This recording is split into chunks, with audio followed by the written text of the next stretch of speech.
აც გარდაცვლილზე საერთოდ არ მიყვარს საუბარი, მაგრამ რო იცოდეთ, აც გარდაცვლილი იყო მაგარი შოუმენი. და იქ მარტო არის მიტანილი თუ გინდათ შემდგარ მიტანილია კაფსულა ფალით. შოუს დადგმა უნდა და იქ იმყოფებოდნენ სასამართლოდან კორესპონდენტები უკრაინიდან და უნდოდა თვითონ მას 40 წუთით ადრე ავიდა გარდაცვლილი. მარტო ამ ფალის და კაფსულის დადება ეჩვენებინა იმ აფეთქებენ და დროზე დაიჭირეთ. და არ გაამართ, ალბათ ითები რამ წააწყვეტი. იური ვაზაგაშვილის გარდაცვალების ახალი და სკანდალური ვერსია სოსო ჯოგლიძემ სასამართლომდე Fresh News მოუყვა. ბრალდებულ გია სოსანაშვილის ადვოკატი ამბობს, რომ გარდაცვლილს აფეთქების ინსცენირება სურდა. ჯოგლიძის ვერსია იური ვაზაგაშვილის ხელის თითების დაზიანებას ეყრდნობა. თითებზე ძალიან მაეჭვს ეს თითის პალანგები წაწყვეტილი ეგ ბალიშენ. ეხლა იმ ფილის გასასწორებლა ასე ხო არ გაასწორებდა? ეს გასწორა ასე ხო? თუ ასე გასწორა მაშინ აქედან იყოს წაწყვეტილი. და შეიძლება გამორიცხული ვიყო. აი აქ აქვს წაწყვეტილი. ვაზაგაშვილების ადვოკატმა Fresh News-ისგან გაიგო ბრალდებულის ადვოკატის განცხადება. გაგი მოსიაშვილი ამბობს, რომ იური ვაზაგაშვილს თითები დაზიანებული არ ჰქონია. მისი მხრიდან ამგვარი სახის განმარტება მხოლოდ ერთ რამეზე მეტყველებს, მას უნდა საზოგადოება შეცდომაში შეიყვანოს და რაღაც გარკვეული არასწორი ინფორმაცია გაავრცელოს. უცნაურია ერთი დეტალი. არქივი ინახავს ერთ-ერთი თვითმხილველის განცხადებას, რომელიც აფეთქების დღეს ამბობდა, რომ იური ვაზაგაშვილს თითებზე დაზიანებები აღენიშნებოდა. საფეთქელებია გაგლეჯილი, ხელი და სულ გუბედ გასწავლილი. ადვოკატი სოსო ჯოგლიძე საკუთარ ვერსიას სამხედრო ექსპერტების ჩვენებებით ამყარებს. სპეციალისტების დაკითხვებმა კიდევ უფრო დაარწმუნა, რომ საფლავზე არაეგრეთ წოდებული ლიმონკა არამედ კაფსულები აფეთქდა. მე მყავს სამხედრო ექსპერტები დაკითხული და დავადგეთ რომ ხელმძღვანელობა რო აფეთქდება ეფექტივი. მინიმუმ მეტრ ნახევარი 2 მეტრ და 2 უნდა გაკეთებული და საფლავის ქვები უნდა აფრენილო ჰაერში. იური ვაზაგაშვილი ნაჭერ უნდა ეგროვებინათ. რას ამბობთ რა? რას ამბობდა გაუვარდა თვითონ იყო მაგის სცენარი, მაგრამ მაგის დამტკიცება ძალიან ძნელია. გარდაცვლილის ოჯახში ბრალდებულის ადვოკატის ამ ვერსიის არ სჯერათ. მანენა ვაზაგაშვილს ექსპერტიზის დასკვნა არ უნახავს, თუმცა დარწმუნებულია, რომ მის ძმას ხელის თითები დაზიანებული არ ჰქონია. ხელს ვკიდებდი ჩემ ძმას, მაგრამ მე არ დამინახია, რომ თითები წაცლილი ქონდა. არ ვიცი. გაჩერდეს რა ეგ საერთოდ ნორმალურია. რა აფეთქდა სინამდვილეში ყარაფილას სასაფლაოზე. ბრალდებულის ოჯახი გამოძიებას არ ენდობა. ესე თიც გააყოლებდა, ხო უპასუხებდა. თიც არიღებდა მე, იმდენად დებილი მოწმე იყო. 7 წელიაო ექსპერტ კრიმინალისტად მუშაობ და რა ვიცი, სავარაუდოდ თუ ლიმონკა იყო. ექსპერტ კრიმინალისტი ეძახის, რომ სავარაუდოდ ლიმონკა იყო და ჩვენმა ადვოკატმა უთხრა მე, რომ კარგად ნახეო იქნებ კარტოფილი იყო და გაიცინა მოსამართლე და ესეთი მოწმეები ყავთ მოყვანილი. სოსანაშვილების საკუთარი ადვოკატის ვერსიას იური ვაზაგაშვილის მიერ თავის აფეთქების შესახებ არ იზიარებენ. მათთვის უფრო სარწმუნო შურისძიების მოტივია. შურისძიება იმდენი მტერი ხავდა, ეხლა გაიგე ვინ გააკეთა ხო? ვიღაც პიროვნება ყოფილა იმ დეიდა იყო ჩემიო იქ ყაზბეგშიო და დააუთოაო და 100,000 წამოიღო.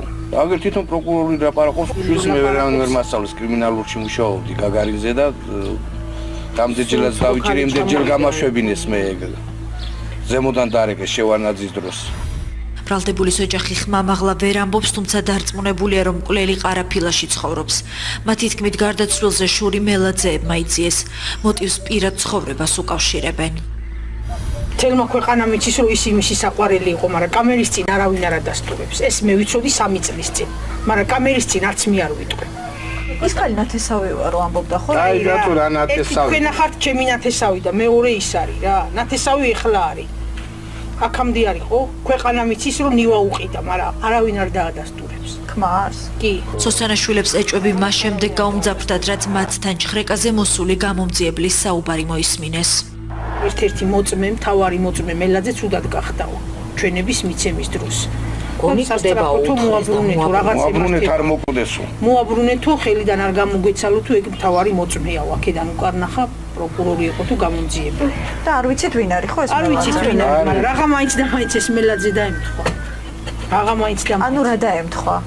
აი ამ ქალის ქმარიც მელაძია, ის ოჯახიც მელაძია, ვინც მკვდარი ადრე გამოასვენა, ბიძაშვილები არიან. ყველაზე მეტი კითხვა დაკავებულის ოჯახს აფეთქების დღეს ყარაფილაში დაგეგმილ დაკრძალვაზე აქვთ. ამბობენ, რომ მიცვალებულის გამოსვენება, სადაც იური ვაზაგაშვილი იყო ჩასული, დროზე ადრე მოხდა. მათთვის ეს ფაქტი ბევრ კითხვას აჩენს. 2 საათზე ხალხი ყავდათ დაპატიჟებული და 2 საათზე გვარი დამარხეს. რატო? 2 საათი პასუხობენ ამაზე რატო? არაფერს არ ხმას არ იღებს. ეხლა თქვენ გინახიათ ეგეთი რამე გასვენებაზე დაპატიჟონ და მიხვიდეთ და გვარი დამარხული დაგვდეთ. ესეთი რამე გინახია? გაშალონ, სად არის გაშლი და მიხვიდე და ეს ხო არ ხდება არა? თვითონ სოფელი იყო გაგიჟებული კაცო რომ როგორაო ვერ დავესწარითო გასვენებას. იმიტომ მოხდა რომ ნაკლები მსხვერპლი ყოფილიყო და მარტო ავიდა ვაზაგაშვილი. 2 საათი რო ყოფილიყო, ის 10 წუთით ადრე ავიდოთ და ეს ხალხიც ხო გაყვებოდა. გამოიყენა მელაძეების დასაფლავება პლაცდარმად, ეს ჩემი ვერსია, როგორც ყოფილი პროკურორი და არაფერს არ გამოურიცხავი გასვენებად საათი 15 წუთით ადრე მოხდა და იქ მარტო არის მიტანილი თუ გინდათ შემდგომ მიტანილია კაფსულა ფალით. სოსანაშვილები ამბობენ, რომ დნმ-იც გაყალბებულია. დნმ ყველა მის რო გაყალბებულია 6-ში აღებული დნმ მიაცხეს იმ მე შვიდში ვითუნდა 6-ში რო აუღეს, რატო არ ადევს საქმეში, სულ ვიდნენ, აი არ ვიცი, მაგაზე რას არ ვატარებდით, მაგრამ ვერა.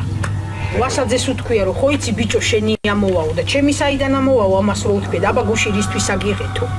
აი ეს უთხრა ვასაძემ და ეხლა დავამძებინებობა. ცელი ამ გამომძიებლების უფროსია. იქიდან გამომდინარე, რომ ერთადერთი მტკიცებულება არსებობს, მხოლოდ და მხოლოდ დნმ-ის კვალი, რომელიც აღმოჩენილია ფალიაზე. ბრალი რო დაუდასტურდეს ამა თუ იმ პირს ჯავდებს უნდა იყოს მტკიცებულება და ერთობლიობაზე დაყრდნობილი. აქედან გამომდინარე ეს დღის მდგომარეობით არ გაგვაჩნია. არის ერთადერთი ის რომ არის მხოლოდ ფალია და რომელიც არ გამოირიცხება რომ შემდეგ მიტანილია სახელმწიფო ბრალდების მხრიდან და მერია დადებული შემთხვევა დათვალიერდა 20 მაისს დაილუქა 23 მაისს. გიორგი გიგოლაშვილი ყარაფილას სასაფლაოზე საფლავებს ყოველდღეულის. ის ამბობს, რომ ბრალდებული სოსანაშვილი აქ არ უნახავს. ერთი 3 წლის ადრე იყო. სხვა შედიოდა ვინმე საფლავზე? ბატონი იურის გარდა. იურის გარდა. მეტი არ შედიოდა. სოსანაშვილი იური ვაზაგაშვილის აფეთქებამდე 1 დღით ადრე ყარაფილაში ნამდვილად იმყოფებოდა. ამას ოჯახიც ადასტურებს და პოლიციელები წერენ საკუთარ ჩვენებებში. მივიდა პოლიციის მანქანის თანხლები და წამოვიდა იმათი თანხლებით. ანუ ეს იქ აღარ არის მისული. ამე ჩვენებები მიცემულია. ჩვენებები მიცემულია. ჩვენთან ერთად იყო. მე გამის პირველი სტრუთებამდე აქ სვამდნენ და იმდენად მთვრალი იყო, ჩემი ძმა რულზე ეძინებოდა. ჩამოიყვანა ნათესავმა მანქანით და აძვინა კრაუტში და მანქანა წაიღო გასაღებით. ვაზაგაშვილის საქმის არსებითი განხილვა 29 ივნისს გაიმართება. ბრალდებულის ადვოკატის ახალ ვერსიაზე მხარეები სწორედ მაშინ იმსჯელებენ. გამიყვანეთო სახალხო დამცვით, აი ქვეყანას შუაშიო და ამიყვანეთო თუ მე რამე შეხება მქონდეს მაგასთან. არაფერი საერთოდ, მაგრამ ყველაფერს გეფიცები 1% რო დარწმუნებული რო იყო რომ მაგის გაკეთებულია, გინდა მშობლები. საერთოდ არ გჭირდება ასეთი კაცი რა. საერთოდ არ გვინდა. და არც მივხედავთ. ბრალდებულის ადვოკატი Fresh News კიდევ ერთ სკანდალურ ინფორმაციას უმხელს. სოსო ჯოგლიძე ამბობს, რომ საქმეზე ჩამოცილების სანაცვლოდ ბადაშვილის უწყება ყველა პირობას თავაზობს.